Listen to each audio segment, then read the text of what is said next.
बहुत समय पहले की बात है। आर्यवर्त के मध्य में स्थित था अभिनंदन राज्य। धन धान्य से भरा लेकिन दुख से घिरा हुआ।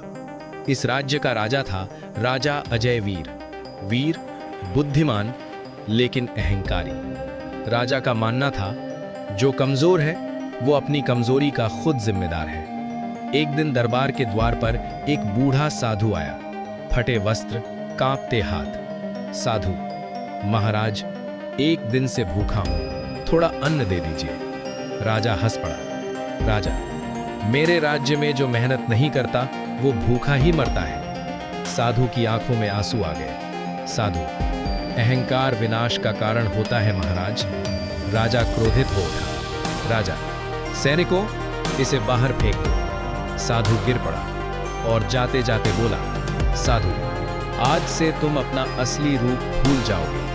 जब तक दूसरों का दर्द नहीं समझोगे तब तक पहचान नहीं पाओगे कि तुम कौन हो। तेज बिजली कड़की और राजा अजयवीर एक काले कुत्ते में बदल गया। राजा अब बोल नहीं सकता था। कोई पहचान नहीं, कोई सम्मान नहीं। सैनिकों ने उसे पत्थर मारे, लोगों ने भगाया। पहली बार राजा ने भूख, डर और तिरस्कार महसूस किया। एक गांव में अकाल पड़ा था।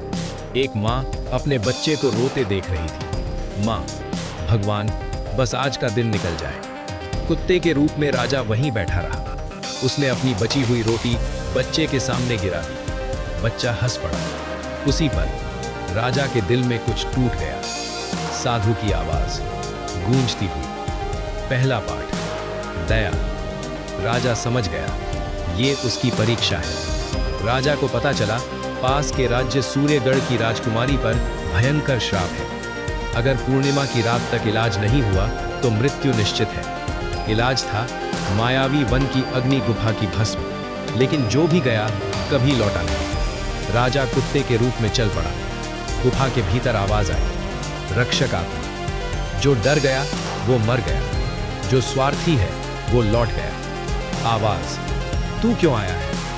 राजा मन में बोला, किसी और के जीवन के लिए। गुफा शांत हो गई। रास्ते में काली झील, झील की आत्मा। ऐसी चीज जो बिना बोले तोड़ दे, बिना छुए मार दे और बिना देखे बदल दे। राजा ने सोचा, फिर उत्तर दिया, भाई। झील शांत हो गई। आत्मा: तू योग्य है। गुफा में भस्म थी, लेकिन शर्त, भस्म लेने वाला अपना सबसे प्रिय त्यागे।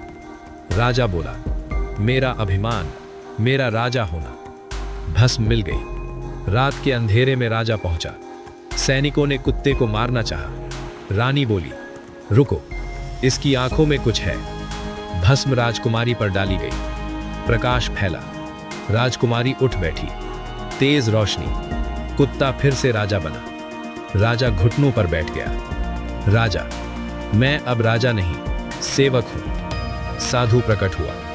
साधु: श्राप समाप्त, क्योंकि अब तू इंसान बन चुका है।